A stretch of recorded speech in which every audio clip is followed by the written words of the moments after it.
Muy buenos días. Vamos a comenzar, por favor. Les pido tomar asiento. Gracias. Muy buenos días, bienvenidos a este nuevo ciclo de conferencias denominado Temas, con el tema ahora, Diálogo entre Fe y Ciencia, a cargo del padre Manuel Hurtado.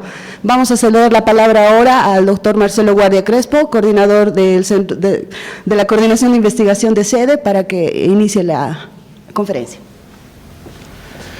Muy buenos días. Es un grato honor tener la visita de tan importantes personalidades de nuestra universidad. Quiero dar la bienvenida a nuestra rectora, Magíster Rubiskowski, nuestra vicerrectora académica nacional, Mónica Daza, nuestras autoridades, la directora académica de SEDE, el director administrativo y financiero de SEDE, distinguidos directores, docentes, investigadores, estudiantes, todos sean bienvenidos, y en particular una bienvenida y agradecimiento al padre Manuel Hurtado, quien ha aceptado hacer parte de este ciclo de conferencias que la Coordinación de Investigación de SEDE organiza periódicamente para tratar temas de interés. En este caso, y hace mucho tiempo ya que lo venimos esperando y dialogando, nos interesa profundizar, conocer cuál es la visión del padre, pero además entre nosotros conversar y dialogar respecto de este diálogo entre la fe y la ciencia.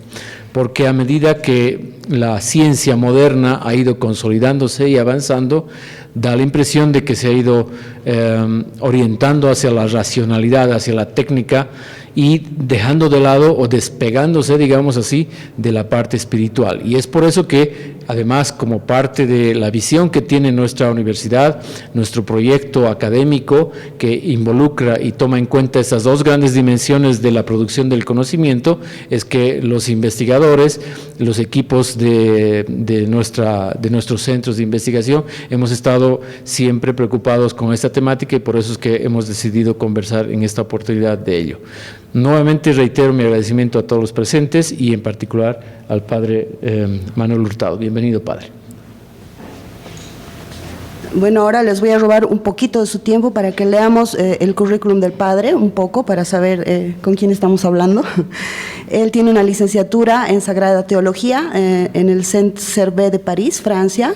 También tiene un doctorado en Teología Sagrada en el mismo centro. Es académico visitante del Centro para el Estudio de las Regiones del Mundo de Harvard Divinity School y titular de la cátedra de Donald McLean para académicos jesuitas visitantes en la Universidad de Filadelfia, Pensilvania. El padre Manuel Hurtado enseña Cristología y Teología de las Religiones en la Escuela Jesuita de Teología de Belo Horizonte, Brasil, y en la Universidad Católica Boliviana de nuestra sede. También enseña Teología Sistemática en la misión del Instituto de Misionología de la Universidad Católica igual, y es editor asociado de Theological Latinoamericana, una enciclopedia digital. En el 2015 pasó un semestre para estudiar métodos de teología comparada, y porque es muy importante revisar lo que usualmente puede ayudar a la reflexión entre la fe y la ciencia, precisamente. También tiene un interés creciente por mencionar la espiritualidad cristiana en otras espiritualidades, y es justo ahora lo que vamos a escuchar por parte de él. Agradecemos su presencia nuevamente. Adelante, padre.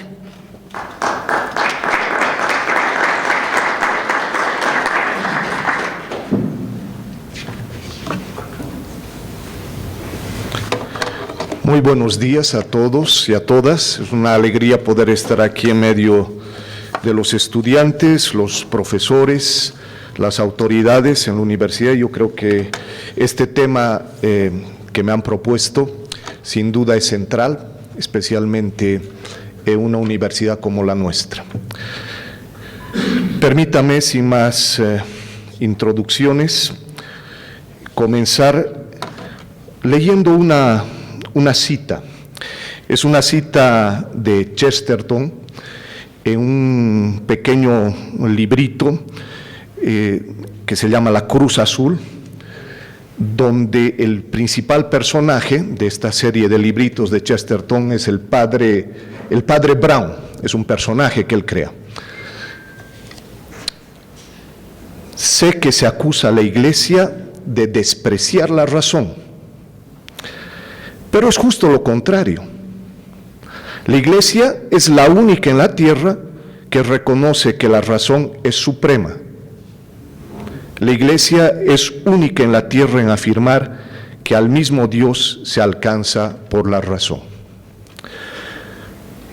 Nuestro portal de entrada en este tiempo que vamos a estar juntos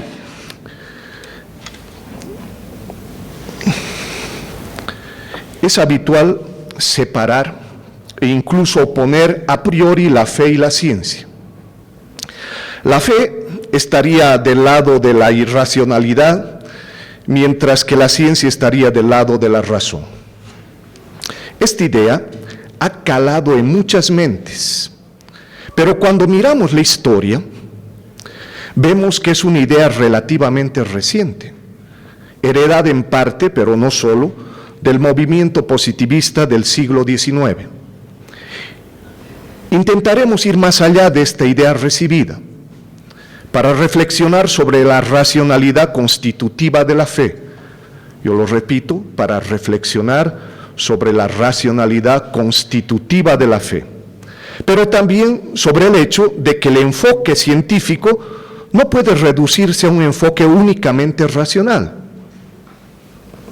Y por último, intentaremos ver cómo lograr un diálogo entre la fe y la ciencia en beneficio de un uso renovado de la razón.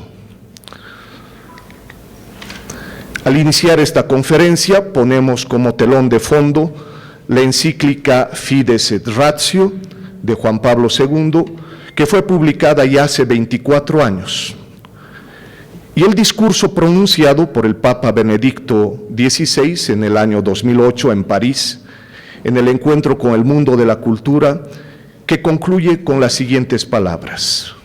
Cito: una cultura meramente positivista que circunscribiera al campo subjetivo como no científica la pregunta sobre Dios sería la capitulación de la razón, la renuncia a sus posibilidades más elevadas y consiguientemente una ruina del humanismo, cuyas consecuencias no podrían ser más graves. Fin de la cita. ¿De dónde viene la oposición entre fe y ciencia? En primer lugar, es necesario distinguir el sentido del término que utilizamos cuando hablamos de las ciencias y cuando hablamos de la razón. Es decir, si asociamos inmediatamente razón y ciencias, estamos estableciendo una equivalencia. Ciencia igual a razón. Eso sería hacer lo mismo que se hizo en el siglo XIX. Estaríamos inmediatamente bloqueando la posibilidad de debate. Tendríamos un debate anulado de inicio. Si retrocedemos un poco históricamente, antes el problema no se planteaba en esos mismos términos. La razón no es simplemente la razón matemática de las ciencias. La razón es también aquella que combina conceptos para establecer proposiciones según un cierto número de reglas. Es decir, la razón es también la argumentación. Por lo tanto, establezcamos que existe argumentación en la ciencia. Espero que estén de acuerdo. Dentro de esa comprensión, podríamos abrir inmediatamente la razón hacia campos mucho más amplios, más allá simplemente de las matemáticas, más allá de la física, de modo que nos situemos en un mundo mucho más grande, más amplio. Hay que decir también que desde el punto de vista estrictamente histórico, la ciencia no es un ser atemporal, una especie de entelequia invariable que perduraría a lo largo de la historia. Ciertamente no. ¿Qué significa ciencia en el periodo medieval? ¿Qué es la ciencia en el siglo XVII? ¿Qué es la ciencia en el siglo XVIII? ¿Qué es la ciencia en el siglo XIX?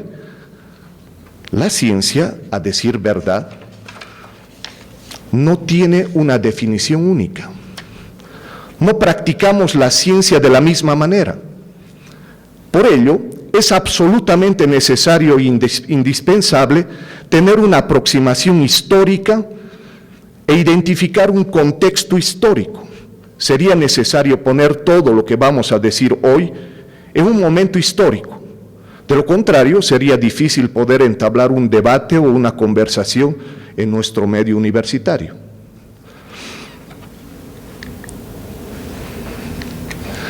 De hecho, creo que nos atascaríamos inmediatamente sin ni siquiera haber comenzado nuestra reflexión.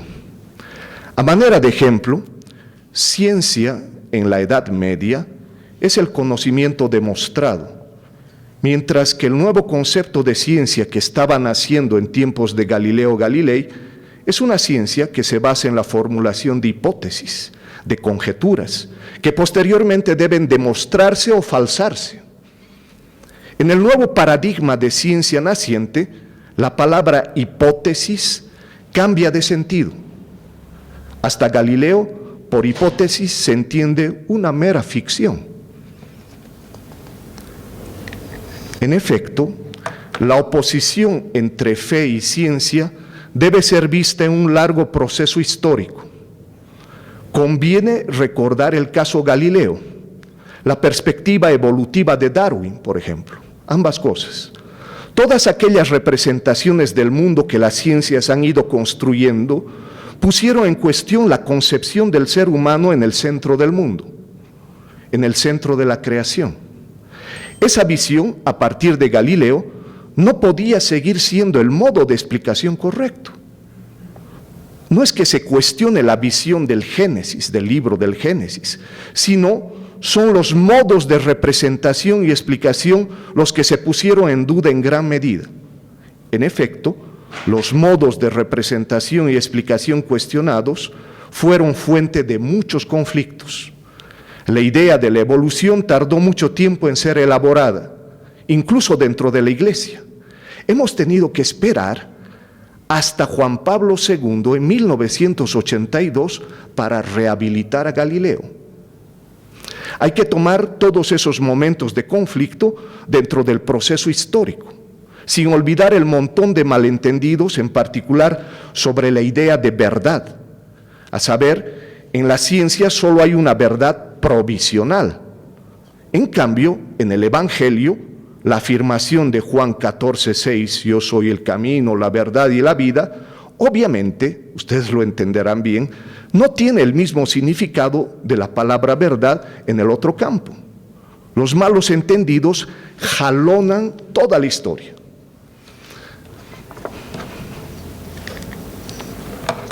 En esta perspectiva de evolución histórica en torno a estas grandes esferas que son las ciencias y la fe, podemos formular el siguiente interrogante. ¿Es posible hablar de una batalla o de una carrera por la supremacía, o se trata más bien de una evolución más difusa? Es una respuesta difícil. Con todo, conviene recordar sus hermosos orígenes comunes. La ciencia y la fe poseen un origen común, y eso es importante.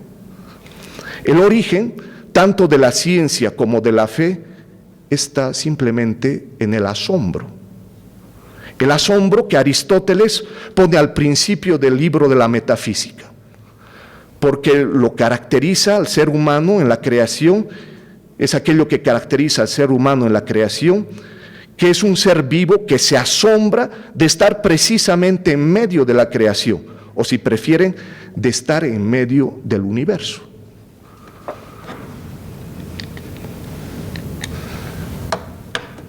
¿De dónde venimos? ¿Quiénes somos? ¿A dónde vamos?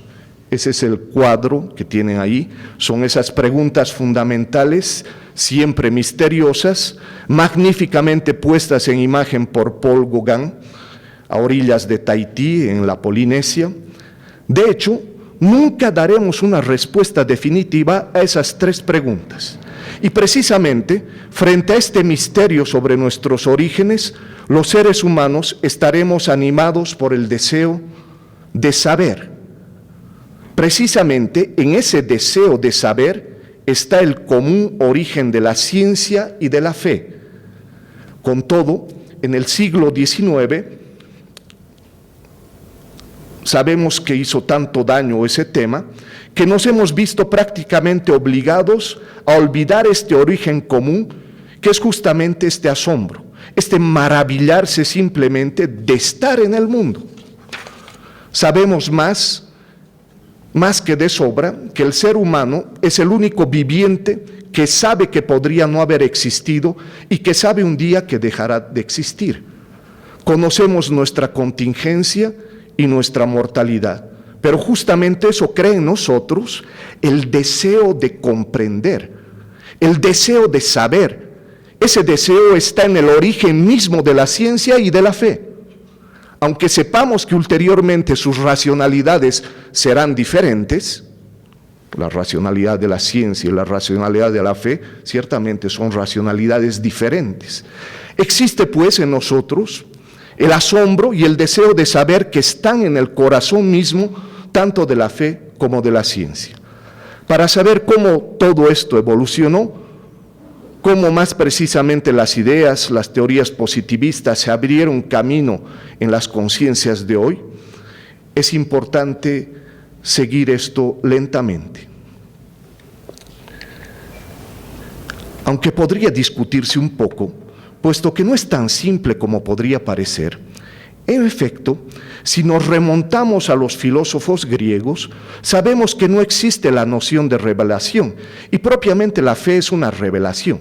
Con todo, podemos quedarnos al menos con la idea de que tanto para la fe como para la ciencia, el asombro y el deseo pisan el mismo suelo de origen. Es el mismo suelo de origen. Con todo, hay una cosa que debe ser absolutamente bien entendida históricamente. Es la de entender históricamente que es esencial aquella ruptura del siglo XVII. Ahí se produce una ruptura fuerte en el siglo XVII, en esta relación entre fe y ciencia. En la época medieval, entre fe y ciencia no hay propiamente un conflicto. Todo transcurre bien. Eso no es un problema en el siglo XVII, en la época medieval.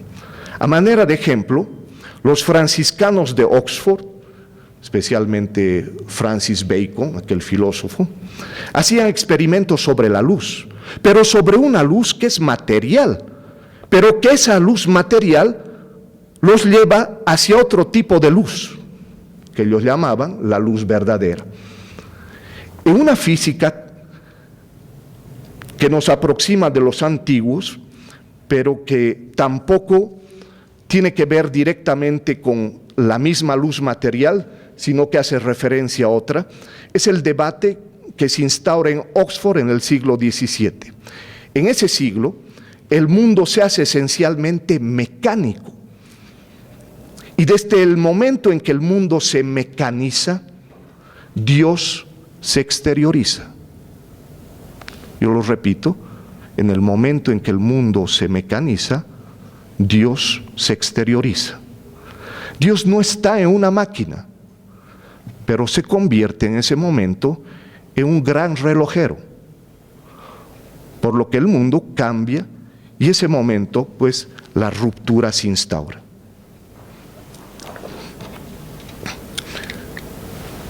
Podríamos decir que en realidad son las tensiones, son las oposiciones que observamos a lo largo del tiempo que pueden ser anuladas por una definición como que la fe impone la cuestión del por qué, mientras que las ciencias imponen la cuestión del cómo.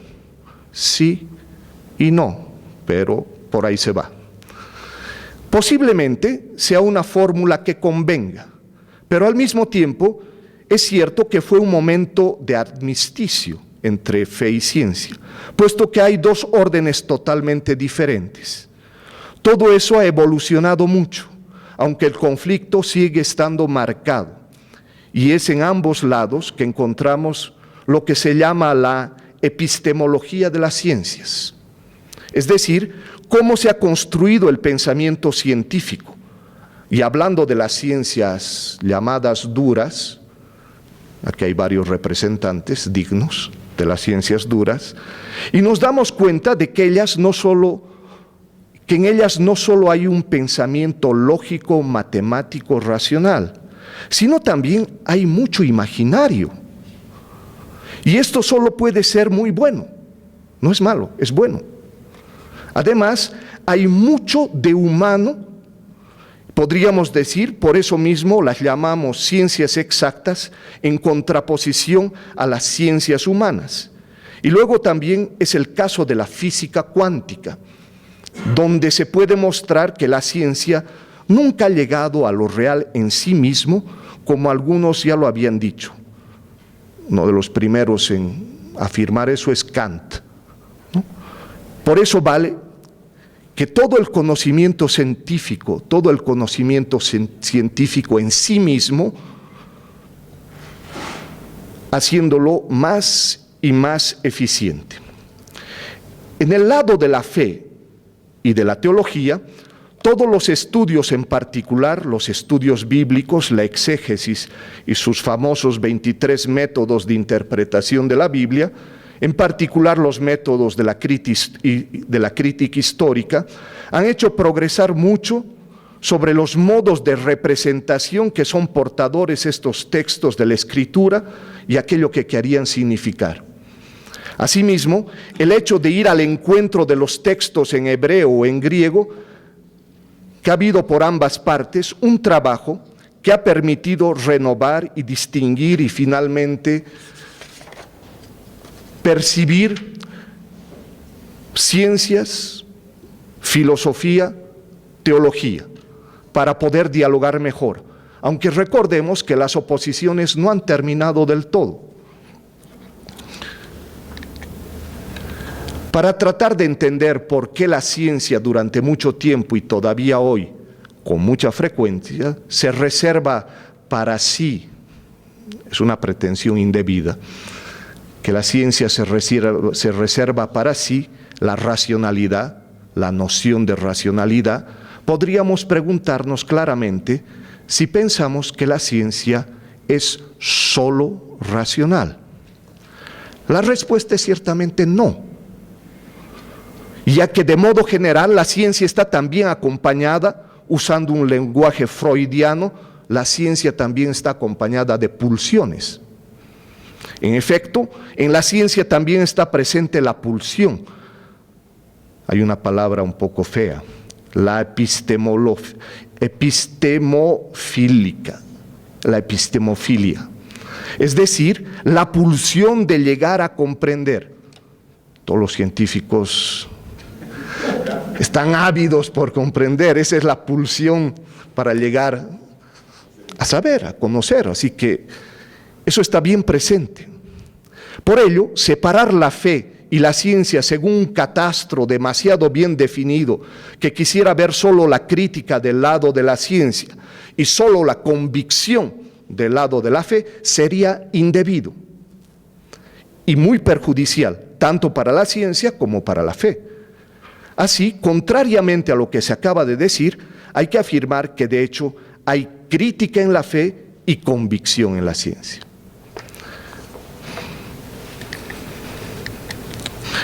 Si la ciencia que fuera solo crítica no podría realizar, si la ciencia fuera solo crítica, no podría realizar su trabajo de ciencia en la medida en que sabemos que la historia de la ciencia, Karl Popper, un filósofo, nos había enseñado eso, que la ciencia hay que comprenderla como un camino de errores corregidos. ¿Vean? Una definición de la ciencia, que la ciencia es un camino de errores corregidos, es un camino de verdades provisorias, de verdades provisionales. La ciencia tiene una historia que de hecho no deja de evolucionar. Por lo tanto, el científico debe dudar de lo que avanzó, siempre debe cuestionar. El científico debe cuestionar lo que ha planteado su colega, incluso lo que ha planteado él mismo el día anterior. Por lo que el científico está ciertamente del lado de la crítica, pero al mismo tiempo esta crítica no socava la convicción que acompaña al científico. Por ejemplo, la convicción de que el mundo es racional, de que el mundo no es aleatorio o de que el mundo no es azaroso, esa es una convicción que es portada por los científicos, por muchos de ellos. Por ejemplo, la convicción de que el mundo es racional.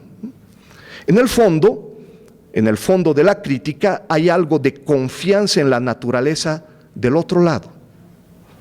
Porque una crítica que no esté animada por una convicción podría degenerar en sospecha.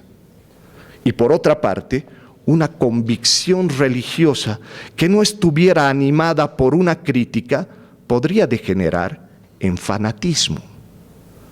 Asimismo, pensamos que criticar la convicción sería la ruina tanto para la fe como para la ciencia. De hecho, cuando uno hace investigación científica, cuando uno presenta su tesis doctoral, obviamente no ha sido igual como aparece en la exposición, ¿no? En primer lugar esto, en segundo lugar esto, en tercer lugar esto, conclusión. Lejos de eso, ¿no? Ciertamente el orden de la exposición no coincide con el orden de la investigación. Hay un librito muy interesante de François Jacob, cuyo título es El juego de posibles, que dice que el científico ha decidido en su cabeza cuáles son los posibles que la naturaleza podría haber tomado antes de iniciar propiamente su investigación científica.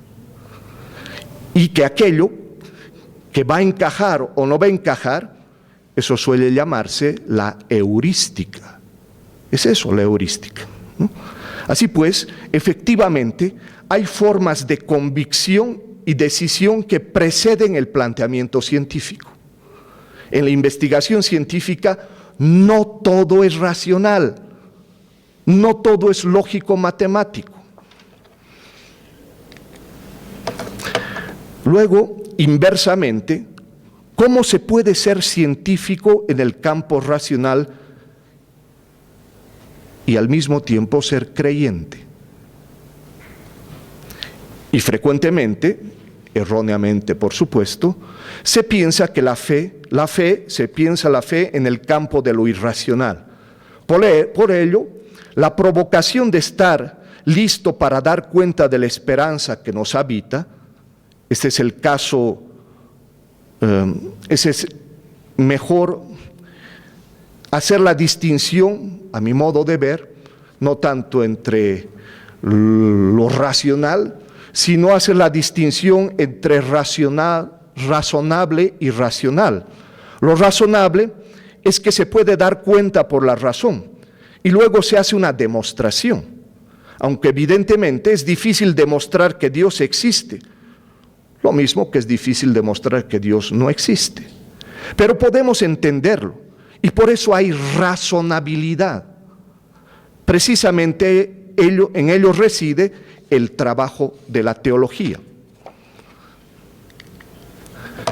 Hay un trabajo científico realizado en la teología para entender la revelación, un modo de racionalidad al servicio de la comprensión de una revelación cristiana. El teólogo actúa de hecho para acoger y dar cuenta de la inteligencia de la fe. Es como si la razón hubiera sido convocada en todo su esplendor y al mismo tiempo superada. Pascal lo había dicho bien: el último paso de la razón es reconocer que ha sido superada. ¿Cómo calificar la verdad científica frente a la verdad teológica? Hay que decir aquí claramente que esas verdades no son exactamente del mismo orden. Lo que puede haber en común es un cierto orden deductivo de construcción. La teología racional plantea de un orden de razonamiento que puede ser idéntico a un orden de razonamiento científico. Ese orden de razonamiento está presente en ambos casos, tanto en la teología como en la ciencia. Pero lo que se apunta no es exactamente lo mismo. En el orden teológico se apunta a Dios, la prueba de la existencia de Dios o la no prueba, mientras que la ciencia no apunta a un absoluto. La ciencia no apunta a un absoluto. Ella trata de construir un campo racional de conocimiento, pero dentro de un límite determinado. Por eso creo que siempre es muy difícil de poner cara a cara tanto la religión como la ciencia, porque no se habla siempre de lo mismo. Aunque la razón puede funcionar, no una razón lógica matemática, sino una organización conceptual. Así la razón puede funcionar para esclarecer la revelación, como para funcionar en la mecánica cuántica. Pero los objetos no son los mismos. Y eso no hay que perderlo de vista. Efectivamente, si no, efectivamente se llegaría a conflictos que de hecho son sin solución. La cuestión de Dios no forma parte del campo de las ciencias exactas. Pero el hombre, el ser humano, forma parte del campo de la ciencia. Forma parte de la representación del mundo, el lugar del hombre en el universo. ¿Quién es el ser humano? ¿Quién es el hombre? Especialmente cuando las neurociencias actuales buscan posibles grados de libertad en el cerebro humano o en nuestro propio cuerpo. Pero Dios mismo no. Pues no sería pertinente buscar lo sobrenatural por definición en las causas naturales de los fenómenos naturales.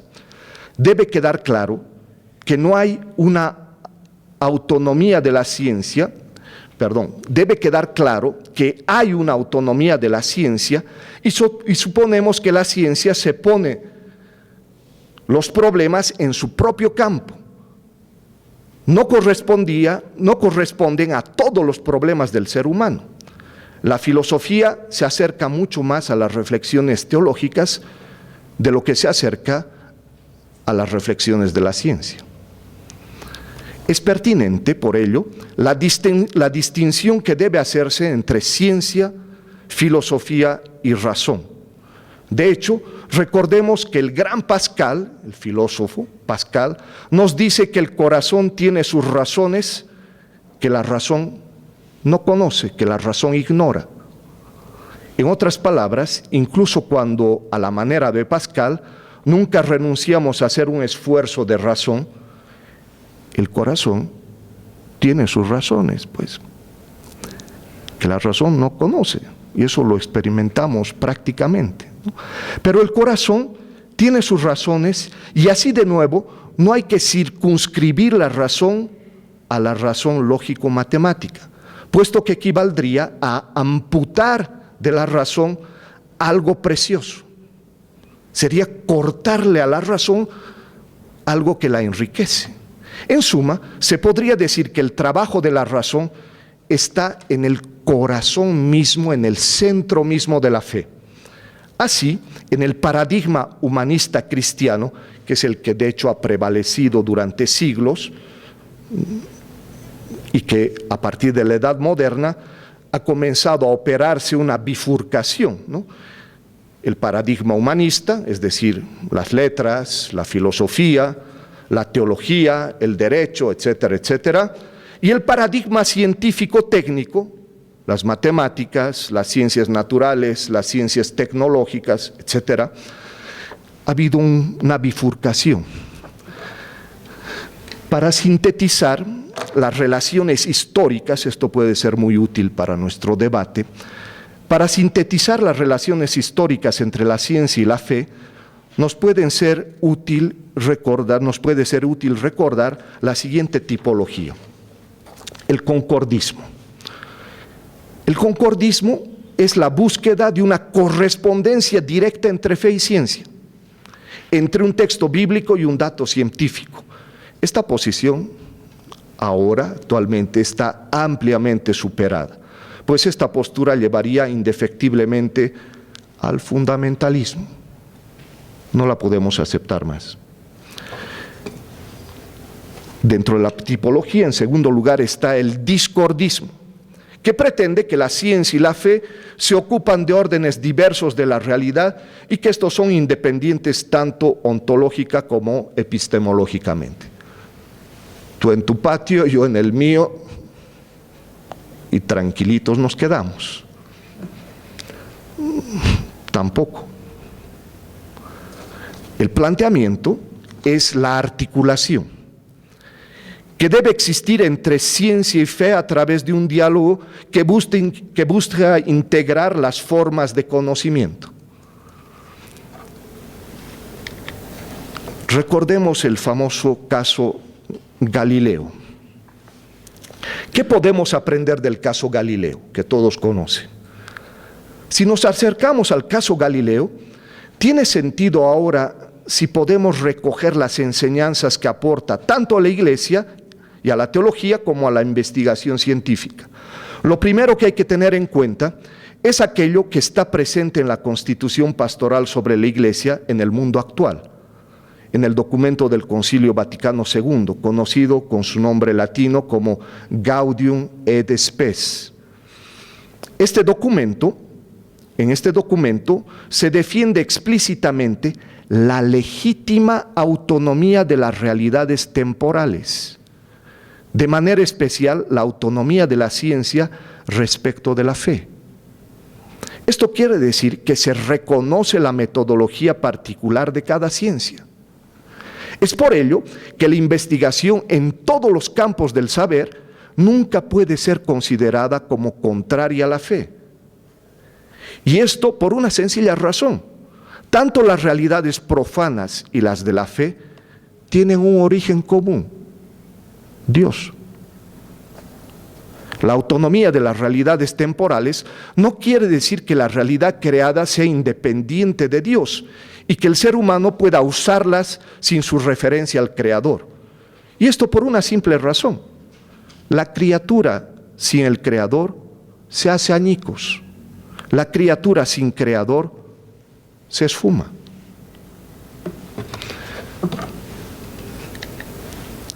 Para responder a la pregunta de qué podemos aprender del caso Galileo, se hace necesario que comprendamos la necesidad de una colaboración fecunda entre la Iglesia y la ciencia, respetando la autonomía respectiva. El error reconocido por la Iglesia en el caso Galileo es claro: no se puede confundir la verdad salvífica que contiene las Escrituras con la verdad empírica sobre el universo. Algo que también podemos aprender del caso Galileo, yendo más allá de las facetas míticas en las que este caso está envuelto, no puede ser tomado como el ejemplo que ilustre el rechazo de la Iglesia al progreso científico, o bien a la oposición a la libertad de investigación. Eso sería desconocer los enormes esfuerzos que se han hecho durante siglos para tender puentes entre fe y ciencia, entre teología y ciencia, entre iglesia y investigación científica. Eso equivaldría a proponer una oposición estructural entre fe y ciencia. Eso sería permanecer alimentando el malentendido. Lo que hay que plantear hoy en día es la necesidad de un diálogo y una integración entre fe, ciencia, entre teología y ciencias naturales. ¿Qué puede aportar la teología a la ciencia y viceversa? Es imprescindible reconocer que en los últimos años las relaciones entre fe y ciencia han crecido abundantemente. Hay dos escollos que tienen que ser superados: el equívoco empirista. El primer escollo a ser superado es el equívoco empirista y la tentación panteísta. Superar estos dos escollos garantizaría la salud y coherencia del método científico. Esto por una simple razón: puesto que la ciencia no afirma que lo real equivalga a su objeto de estudio. Es decir, la ciencia no pretende nivelar o igualar lo real con lo fenoménico. Eso sería mero empirismo. Sería bueno recordar que la teoría científica es el horizonte al que las ciencias desean llegar. También hay que decir que la delimitación de las fronteras del conocimiento científico, que el conocimiento científico usa el criterio de verificabilidad y otros el criterio de falsabilidad. Es decir, lo primero es que toda afirmación científica es válida si es verificable empíricamente. Lo segundo, la falsabilidad, afirma la posibilidad de refutar las teorías científicas a partir de las previsiones que están obligadas a formular. Tanto verificabilidad como falsabilidad son necesarias en la ciencia, ambas. Paralelamente, es oportuno hablar del método tanto de la filosofía como de la teología, aunque su objeto formal, a diferencia de las ciencias empíricas, sea diferente. No obstante, su método de investigación no difiere en lo básico al de las ciencias empíricas. Eso significa que las realidades son percibidas por la razón hasta su nivel metafísico. Prácticamente, el método de la teología, aunque diferente del de la filosofía, encuentra puntos en común.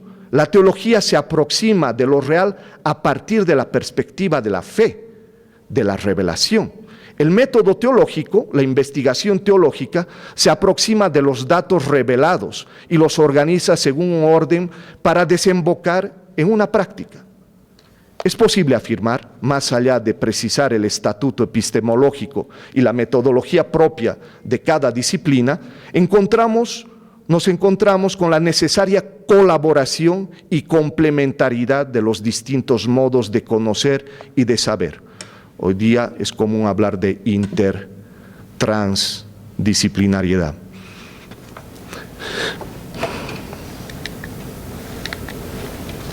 La relación entre la fe y ciencia. Para cerrar nuestra reflexión, sería útil indicar los diferentes modelos en los cuales podemos enmarcar la relación entre la fe y la ciencia. Con todo, es importante afirmar que debemos ir más allá de la fragmentación del saber. Eso es lo que se busca cuando se habla de la necesidad de interdisciplinariedad y de integración de los saberes. Si hoy hay un camino convergente en el ámbito de las ciencias, es la búsqueda de la relación de modo interdisciplinar para llegar al horizonte deseado de la integración. Es muy conocida la tipología de la relación entre ciencia y fe, a saber, el conflicto, la independencia, el diálogo y la integración. Evidentemente, la integración de los saberes supone una relación interdisciplinaria, yendo más allá de un mero intercambio de datos o de informaciones, yendo más allá de un mero diálogo informativo, a los que estamos normalmente acostumbrados y nos quedamos ahí. Se busca más bien alcanzar un todo acabado, una visión unitaria y al mismo tiempo una visión sintética en la que la teología pueda contribuir de manera determinante, que en palabras de un profesor mío, Christophe Theobald, la relación de ciencia debe alcanzar una articulación crítica. Se trata de eso, de una articulación crítica. Y esa articulación crítica tiene su fundamento en el origen metafórico de los conceptos esenciales de la ciencia, en un tejido de lenguaje formal y lenguaje narrativo, en la relación inesquivable entre el que observa y aquello que es observado, y finalmente en la índole antropomórfica del concepto de vida. Es así que, en una nueva forma de entender la relación entre la fe y la ciencia, será necesario reconocer su autonomía y su distinción. Debe quedar claro que la fe y la teología no necesitan fundarse en la ciencia para encontrar su justificación. Tampoco la ciencia tendría que ser considerada una ampliación de la religión, sino que ésta debe justificarse por sí misma. Hay que ser claros, tanto la fe como la ciencia tienen sus propios principios y métodos, su hermenéutica y sus conclusiones. La ciencia versa sobre el mundo físico y utiliza el método experimental. En cambio, el conocimiento propiamente religioso, la teología, usa otros métodos y otra clase de experiencia humana. es decir, la experiencia que está basada en la confianza y en la credibilidad del otro, puesto que Dios no es un objeto del conocimiento humano, ni tampoco objeto del conocimiento científico, sino el fundamento mismo de todo conocimiento. Una concepción epistemológica no reduccionista admite que conocimiento es todo cuanto el ser humano alcanza por medio de su capacidad racional y por lo tanto también es conocimiento el conjunto de informaciones que se derivan de una fuente digna de confianza. Por ejemplo, la revelación en el caso de la fe cristiana.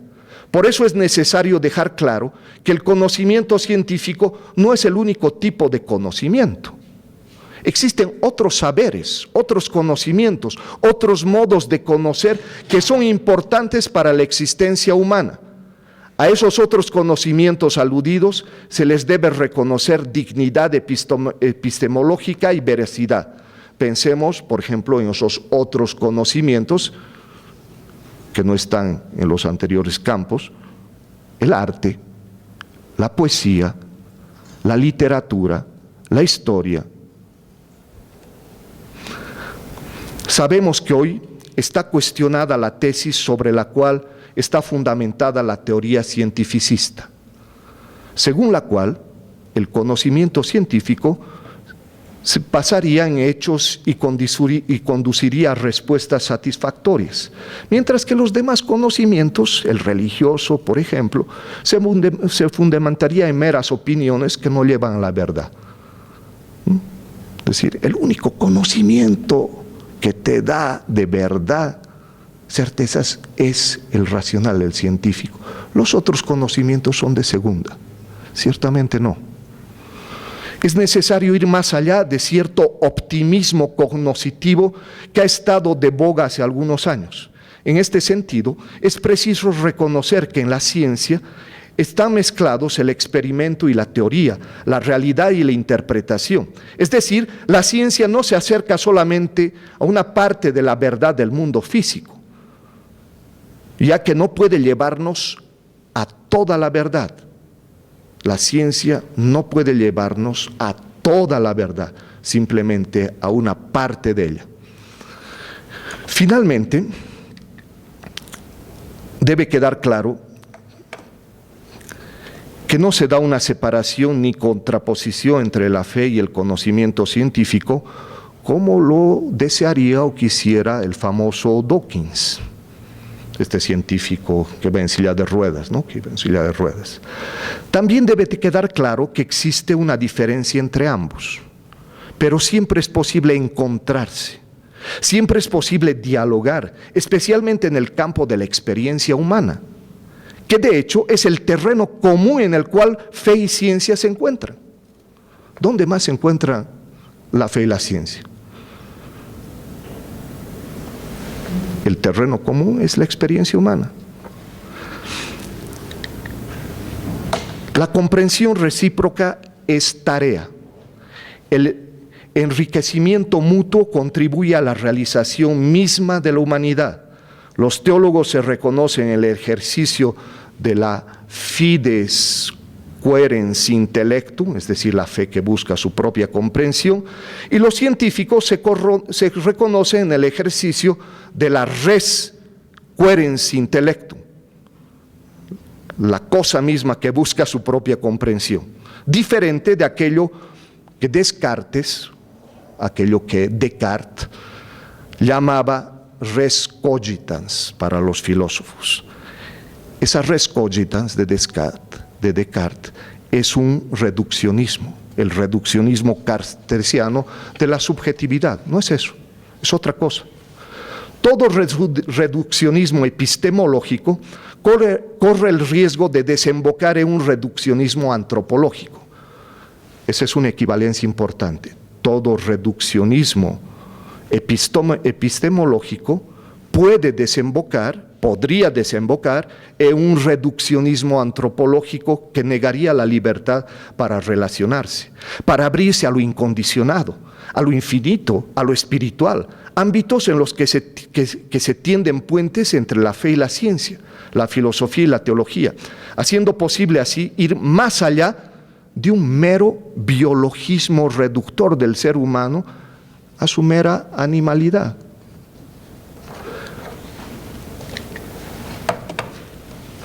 Termino con una invitación. Estoy en el tiempo. 45 minutos pil, como dicen. La invitación es clara. ¿Cuál es la invitación? Fe y ciencia están convocadas a colaborar de manera recíproca, haciendo lo posible para superar la escisión moderna entre ellas. Ya lo hemos dicho antes, la esfera de la fe no es lo irracional, ni la esfera de la ciencia es lo racional.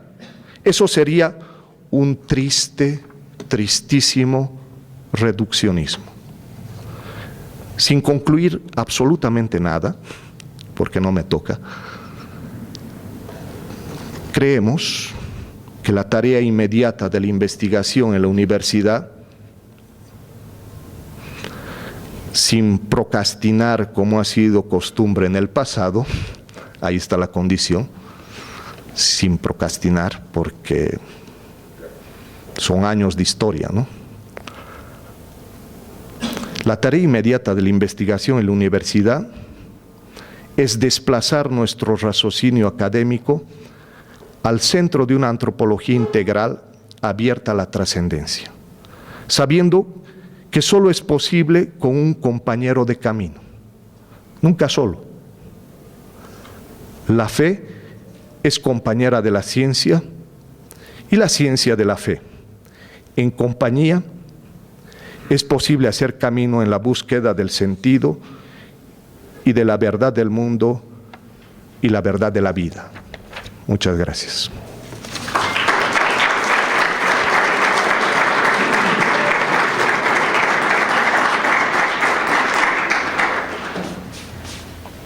Haciéndole caso al padre, por favor, no lo dejaremos como mera transmisión de información. Estamos abriendo el diálogo para preguntas del público al padre Mario aquí.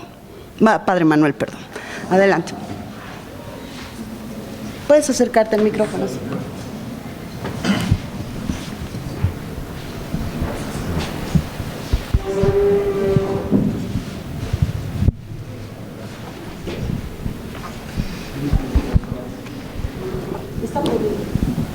¿Aló? ¿Está bien? Padre, bueno, pues muchas gracias por la exposición. Me gustaría, en el marco de la presentación, tocar un tema que creo que nos toca a todos, que es el tema de la verdad. Y creo que es una palabra que no está de moda hoy en día. Y eso lo vemos a nivel de la sociedad. Vemos continuamente de que hay una sensación de autocensura hoy en día, ¿no? Entonces, como que cuesta decir qué está mal, qué está bien, y en vez de decir qué está mal, qué está bien, decimos es diferente.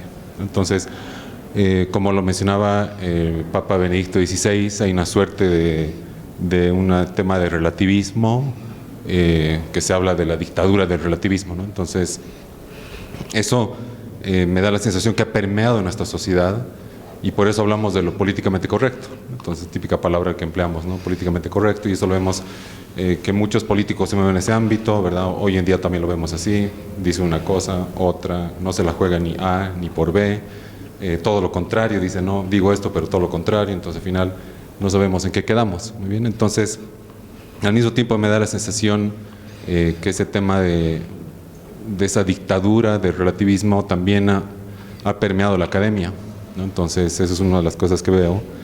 Y hay casos concretos, últimos, no es del siglo de la Inquisición ni nada por el estilo, pero también en este siglo, en que hablamos un siglo de la modernidad y el tema de la racionalidad, en universidades grandes, tanto en Inglaterra como en Estados Unidos, se están censurando profesores, ¿no? Concretamente, profesores que se niegan a hablar de género y quieren hablar de sexo, de hombre y de mujer, o concretamente el tema del lenguaje inclusivo. Entonces, profesores que intentan ir por ese lado, bueno, pues por esa dictadura del relativismo, bueno, pues entonces quedan excluidos del ámbito académico, ¿no? Y hay casos concretos que están datados.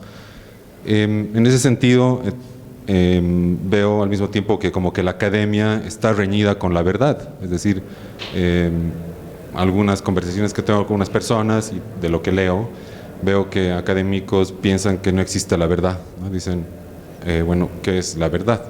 Entonces, y ese llamado de la búsqueda de la verdad, bueno, pues entonces no tiene eco. Entonces mi pregunta va en ese sentido, es decir, ¿qué podemos hacer como universidad o en este sentido para volver, vamos a decir, a encantar a los científicos de lo que es la verdad? Entonces, o al menos esa búsqueda de la verdad, a la cual creo que estamos llamados. Muchas gracias.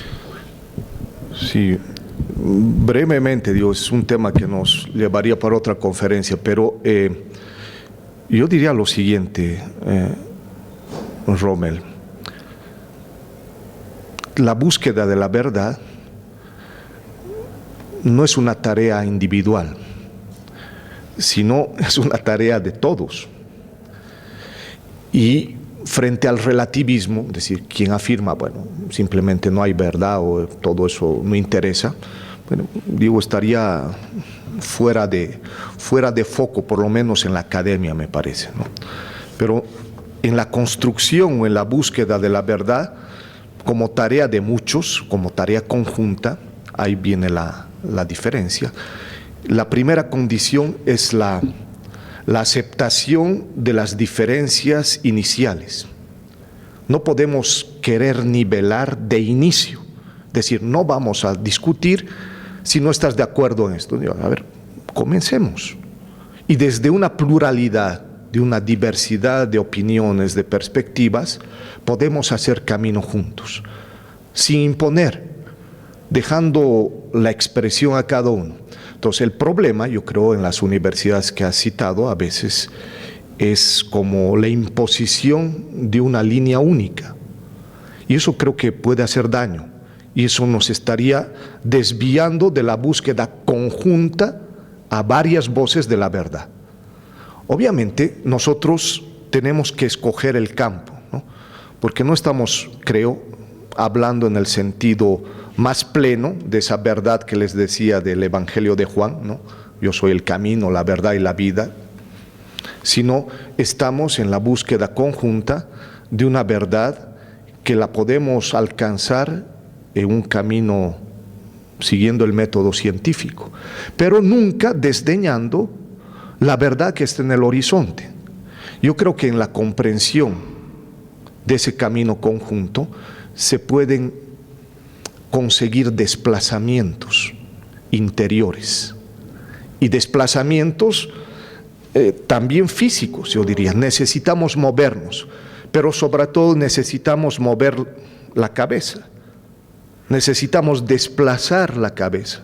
Nuestros pensamientos han de cambiar, y eso no es relativismo, sino que es el producto mismo de la búsqueda en conjunto, de la búsqueda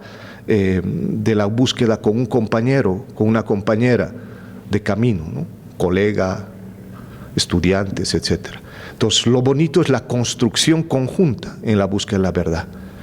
Lo que nosotros no desdeñamos y no tenemos que dejar de lado de ninguna manera, ese horizonte que nos espera hacia el final. Pero eso, al final de cuentas, es siempre una opción, un discernimiento final, ¿no? Pero el camino yo lo creo que podemos hacer asumiendo las diferencias y teniendo como punto de partida las diferencias, no el relativismo, sino las diferencias. Entonces yo creo que la discusión, esto que podríamos continuar, sería ver cómo se entiende a veces posiciones relativistas, se las confunde con posiciones plurales. Y ahí, bueno, supondría discutir más, pero yo me quedaría con eso, sabiendo que no te he respondido totalmente a la profundidad de la pregunta. Marcelo. Gracias. Hola. Ya. Primero, gracias por la exposición. Y se nota que usted ha hecho una revisión interesante que nos ha enriquecido y nos está alimentando, obviamente, en nuestra necesidad de diálogo. En la universidad actualmente está como en boga, como una tendencia muy fuerte, la investigación transdisciplinaria, el enfoque transdisciplinario, a través del cual los investigadores tomamos en cuenta el conocimiento del otro en esa dimensión subjetiva, es decir, respetamos lo que el otro piensa y consideramos que el conocimiento de los demás, de las comunidades con las que trabajamos, es tan importante como el nuestro. Y en eso tenemos dificultades porque nos cuesta cambiar de pensamiento, de chip, como usted hace un rato ha mencionado.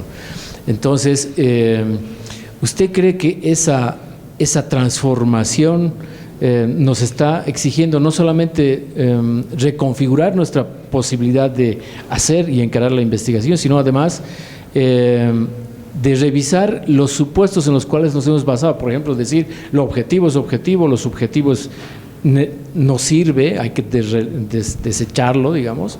Me gustaría saber su opinión. Si ha habido un error, digamos, tal vez en Aristóteles o tal vez en el pensamiento moderno del siglo XIX, al dividir taxativamente estas dos dimensiones. Gracias.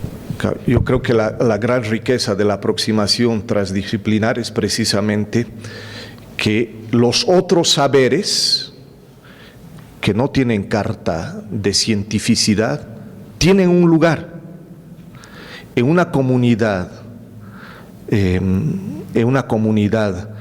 de saberes, donde se reúnen los saberes, y en esta dinámica transdisciplinar, pues tradiciones, mitos, prejuicios, visiones que desde una perspectiva científica podrían ser erróneas, tienen cabida.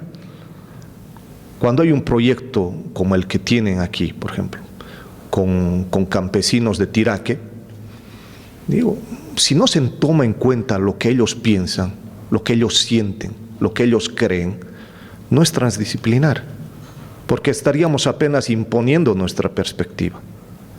Entonces yo creo que el error de fondo es la herencia de esto, de la fuerza de la racionalidad del conocimiento científico, que excluía los otros saberes. Entonces, al juntar saberes, yo creo que es posible hacer una comunidad de investigación transdisciplinar, solamente ahí. O sea, el gran problema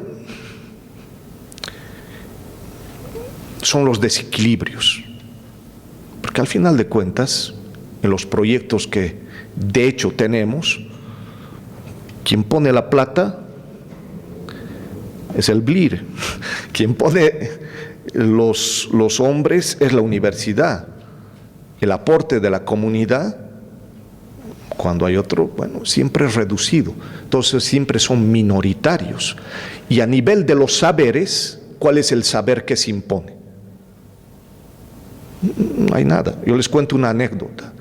En el año 89, cerca de Temuco, en una comunidad mapuche, en el sur de Chile, estaba haciendo una experiencia y iba acompañado de un compañero chileno y nos habían alojado en una rueca, es una casita de los mapuches, una familia, y nos ocupábamos de cosechar trigo. Pasado unos días, mi compañero de Santiago había visto que tenía un ojo de agua y me dice, oye, ese ojo de agua es muy chiquito, lo agrandaremos, ¿no? Era una vertiente. Yo le dije, no puedes tocar eso porque eso está ligado a toda una manera de concebir una cosmovisión. No, pero esto les va a rentar más porque va a haber más agua, yo sé de esto. Y yo le digo, yo no tocaría. Bueno, pasó un día, 2 días, y el compañero se aventuró solo. Yo le dije, tú te responsabilizas y yo no. Y comenzó a agrandar el hueco. Vino el dueño de la familia, el dueño de la casa, y claro, se pegó una irritada terrible, porque claro, había desconocido totalmente los saberes, las tradiciones y los puntos de vista de aquel señor o de aquella familia. más bien a tiempo, porque podía haber causado un conflicto mayor, ¿no? Se detuvo a tiempo. Entonces ahí me decía, me enseñó aquello a decir, ¿cómo es posible no tomar en cuenta, no partir de los saberes del otro? Porque partimos de nuestros saberes y ahí está el error, me parece. Pero eso tiene una herencia larga, que es más o menos la que he ido describiendo en la exposición, ¿sí? Camilo, y después atrás. Gracias. ¿Está bien? Gracias. Primero, creo que hay que agradecerte la claridad de lo que nos has propuesto. O sea, es muy claro, muy fácil de comprender, y eso hay que agradecerlo también porque es parte de establecer diálogos. Mi pregunta es, más que pregunta, comentario, más cotidiano, más chiquito, en el sentido de este concepto que has lanzado del origen común de la ciencia y la fe en el asombro. Me parece algo alucinante, ¿no? Y creo que es algo que tiene que venir a nuestra aula, llegar al aula, ¿no? Porque puede cimentarse desde ahí una pedagogía que reconozca este diálogo. Hay esfuerzos en pedagogía, ¿no? Lo hemos llamado de muchas formas, ¿no? En su momento aprendizaje significativo, aprendizaje basado en descubrimiento. Ahora en el enfoque por competencias, la actitud frente al aprendizaje. En realidad son formas de cuidar ese asombro, ¿no?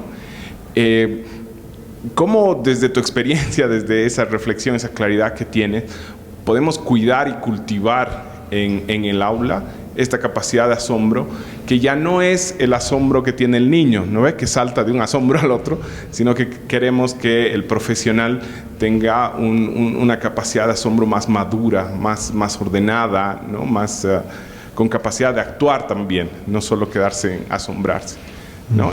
Por ahí va un poco el diálogo que te propongo. Bueno, podríamos hablar también, pero una intuición me parece que podría rescatarse ahorita. Pensando en en los modos pedagógicos de usar aquello, hay que luchar contra una tendencia que es muy común en la universidad. Estamos acostumbrados a dar respuestas. Estamos continuamente dando informaciones y dando respuestas, ¿no? Nosotros ya les llevamos las respuestas a los estudiantes. Esto es así, esto tiene que ser así. Entonces, normalmente no se suscitan preguntas. Entonces, yo creo que pedagógicamente lo primero es suscitar la pregunta en los estudiantes. Si la pregunta emerge, si la pregunta nace, poco importan las respuestas, porque las respuestas pueden ser plurales.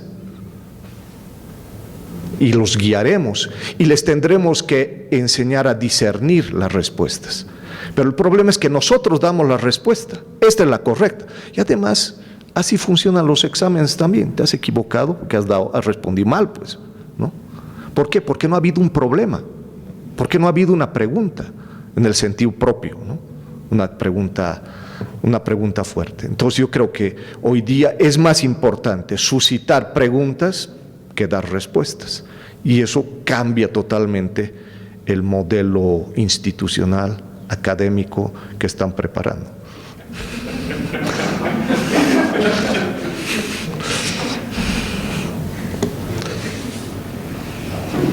Gracias, buenos días. Mi nombre es Celeste, soy investigadora del programa BLIR, del proyecto 4 sobre derechos humanos, poblaciones indígenas y transformación de conflictos. Y trabajo en la comunidad de Tolata, y mucho esto de lo que decía, lo cual estoy muy agradecida, me venía mucho lo emotivo, ¿no? Lo que por mucho tiempo la ciencia ha menospreciado, ha dejado ahí, ¿no? Y en el caso de mujeres muy presente también desde la experiencia, desde la sabiduría esta que la vida nos da. Entonces, me gustaba mucho esta forma de integrar, ¿no? Y pensaba en ejemplos y eso además agradezco muchísimo el haber escuchado la ponencia, porque creo que eso, me daban ganas de aprender más, ¿no? Y me estaba haciendo pensar. Entonces eso también pensaba, para eso debería estar, o está la ciencia, ¿no? O esta necesidad de aprender, de trascender también, compaginado con la fe o con donde nos proyectamos como guía.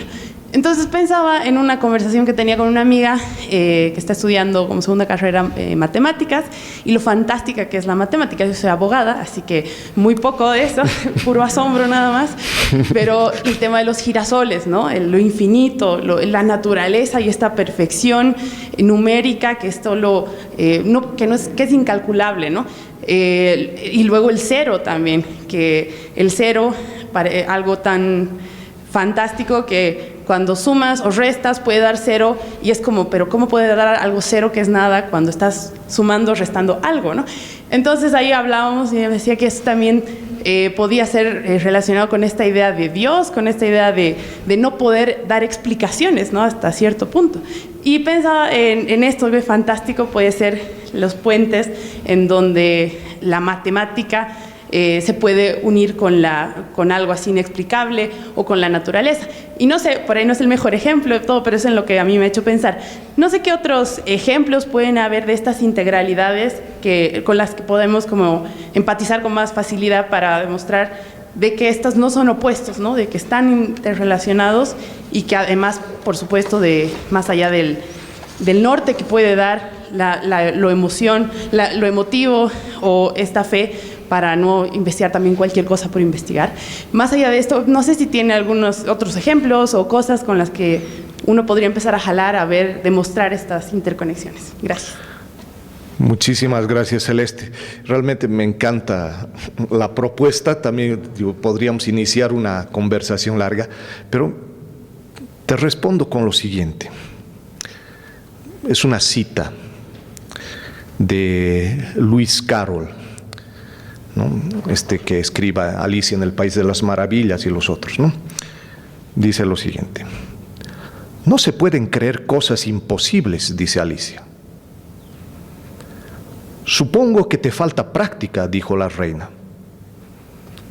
A veces he creído hasta 6 cosas imposibles antes del desayuno. Es posible, y la fecundidad mutua entre las ciencias y los otros saberes, yo creo que es no solamente necesario, sino urgente de ponerlo hoy en día más en práctica. Ejemplos, sin duda, podríamos encontrar varios, pero cada día yo creo que la experiencia de los científicos es que se encuentran superados ante preguntas, ¿no? Es la experiencia de que hay algo más.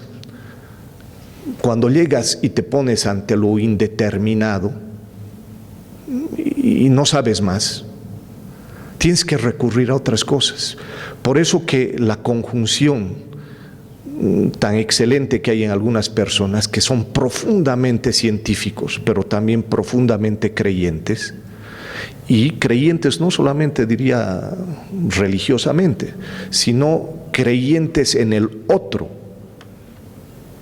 que creen profundamente que el saber de los otros puede aportar a la ciencia, y inversamente que la ciencia podría conversar con ellos. Entonces, en cada campo hay múltiples ejemplos, pero ciertamente yo creo que se pueden pensar hasta 6 cosas imposibles antes del desayuno, ciertamente. Sí.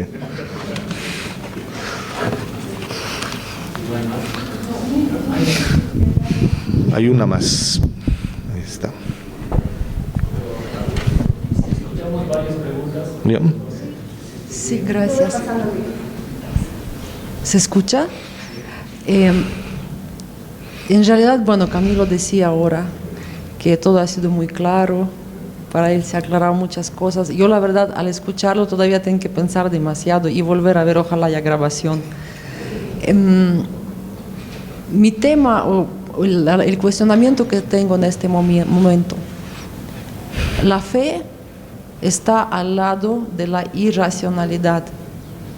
Y yo no logro comprender del por qué, o sea, por dónde va el pensamiento, si me puede aclarar. Porque para mí lo irracional sería, si yo me tomo la mano al fuego, me quema, me duele, la saco, pero después la vuelvo a meter igual, haciéndome una y otra vez daño. Eso es irracional. Pero si estamos hablando de que la fe está al lado de la irracionalidad, no me queda muy claro el por qué. Porque nunca he pensado, cuando siempre hablaban diálogo entre la fe y la ciencia, pensaba más que todo que la ciencia es algo material, experimental, lo que usted decía, conocimiento, que se puede comprobar, tocar, qué sé yo. Pero la fe no se puede tocar. O sea, es algo mucho más allá de lo que nosotros tenemos. Entonces, ¿por dónde va más o menos eso de la irracionalidad? Si puede un poquito aclarar, quizás. No simplemente digo, la afirmación esa que dentro del imaginario colectivo general, la tendencia es ubicar a la fe dentro del campo de lo que no es racional, incluso irracional. ¿Por qué? Porque sería una creencia que no puede ser demostrada, justificada experimentalmente o científicamente. Por lo tanto, es algo que automáticamente, dentro del imaginario general de las personas, en general, a lo largo de los siglos, la fe tiene ese espacio, está más cerca de lo irracional, en cambio la ciencia más del lado de la racionalidad, de lo racional, simplemente eso. Pero lo que yo he dicho es justamente lo contrario, que en la fe hay una racionalidad, de otro tipo que la científica, pero hay una racionalidad, esa es la cuestión. Sí. Manuel, un breve comentario sobre el tema que tocaste, lo he anotado. El científico debe dudar de lo que avanzó, siempre debe cuestionar. Y hace rato volviste a comentar el tema de la pedagogía de la pregunta, ¿no? Paulo Freire también insiste en una pedagogía de la pregunta. Y esto lo rescato con otro de Descartes que siempre parecía que quería solamente dar respuestas a lo que también comentaste, ¿no? Pienso, luego existo. Creo que él leyó muy bien a otro filósofo teólogo que dice más bien de la duda, San Agustín. Dudo, luego existo. Es muy importante entonces ver también en temas de investigación más por las preguntas, el cuestionamiento y juntos dialogar, ¿no? Porque cuando hay certezas ya no tienes nada que dialogar, te pones de acuerdo y punto, ¿no? Y entonces me parece esta perspectiva de la pregunta, de la duda, también metódica, creo que es importante en la investigación. Me pareció muy interesante tomar en cuenta esto. Sí, yo creo que sin preguntas, simplemente tanto la convicción científica, convicción de la fe y las dinámicas, el método científico y el método teológico, simplemente dejan de estar presentes. No existirían. Si suprimimos la pregunta, no hay investigación. Y yo creo que, bueno, ahora todo procede por hipótesis, ¿no? ¿Qué es una hipótesis? En el fondo es una pregunta dicho en afirmativo. Sí. Andrea. Muchas gracias. Igual me ha encantado muchísimo la charla. Y creo que un pilar también para pensar en esta relación entre fe y ciencia es la mirada al otro, ¿no? O sea, trabajar una investigación con valores, reconocer al otro como persona, pensar en la dignidad humana, pensar en el amor, pensar en tantas cosas que parecen incluso así, ¿no? Pero son tan esenciales en investigación. Incluso entre las distintas carreras, no sé cómo llamarlo, ¿no? Ver de igual de importantes, ¿no? Porque a veces también pasa esto, ¿no? Discriminación incluso entre distintas ciencias, ¿no? Entonces creo que la noción y la mirada al otro, a los otros, tanto como investigadores, como estudiantes, como persona, como sujeto de estudio, como comunidad y demás, es fundamental para poder lograr este acercamiento desde nuestra fe. Solo era más que todo un comentario, ¿no? Sí. No, y rapidísimo también, yo creo que lo que nos hace falta es de verdad constituir comunidades de investigación. No las tenemos. Tenemos centros de investigación, ya se aproximan, y es una cosa buenísima, y tenemos los mejores de Bolivia, que conste, aquí en Cochabamba, ¿no? Así que sacando pecho, pero nos falta constituir comunidades de investigación en el seno mismo de la universidad, pero una comunidad de investigación plural. Si no, vamos a repetir lo mismo también, y nos vamos a quedar felices en nuestro patio interior, ¿no? Manuel, Lalo. muy interesante toda la charla. Una pregunta muy cortita. ¿En qué momento de este largo caminar de la humanidad han dicho de que las ciencias exactas no son humanas, no son ciencias humanas? Cuando en sí, en realidad, las ciencias exactas han hecho mucho más por la humanidad. No sé, no diré mucho más, pero han hecho bastante para que sigamos caminando, ¿no? Entonces, un poco el desarrollo de la humanidad tiene mucho sustento en la ciencia, ¿no? Entonces, y en las ciencias exactas. No sé si tú has podido ver en algún texto, en algún lugar, esa separación, en qué momento las ciencias exactas dejaron de ser ciencias humanas. Sí, por eso les decía, el momento clave es el siglo XIX, donde hay la bifurcación del único paradigma que era dominante, ¿no?, humanista científico, que se va distinguiendo. Y ahí viene el corte, ¿no?, la división prácticamente. Por lo tanto, yo creo que ha sido eso. De inicio, las ciencias, en el sentido fuerte, contenían el humanismo. Pero el problema es que a la ciencia se le ha ido quitando lo que tenía de humanidad para poner en las otras ciencias dichas humanas, llamadas humanas, lo humano. Y es precisamente lo que decía. Cuando las ciencias exactas se despojan de su humanidad, viene el problema, porque es el problema del purismo, ¿no? Es decir, las ciencias exactas están desnudas de humanismo. O sea, la tarea ahora es justamente recuperar eso que tendrían que tener de humano. Esa es la tarea. O sea, el momento histórico ha sido ahí, a partir del siglo XIX, donde ha habido esa bifurcación. Pero la tarea actual es justamente pensar las ciencias exactas no solamente como racionales dentro de la lógica matemática, etcétera, sino pensar también como racionales, con una racionalidad mucho más abarcadora, que no se limite a eso. Pero lamentablemente hasta la nomenclatura nos marca, nos ha quedado así, ¿no? Y tiene razón, es decir, tienen algo de humanidad, por supuesto, y cuanto más se nutran de humanidad, van a ser mejores. Por lo tanto, que es importante la relación entre lo que llamamos ciencias duras, ciencias exactas, con las ciencias humanas, ¿no?, porque se enriquece mutuamente. Va por ahí.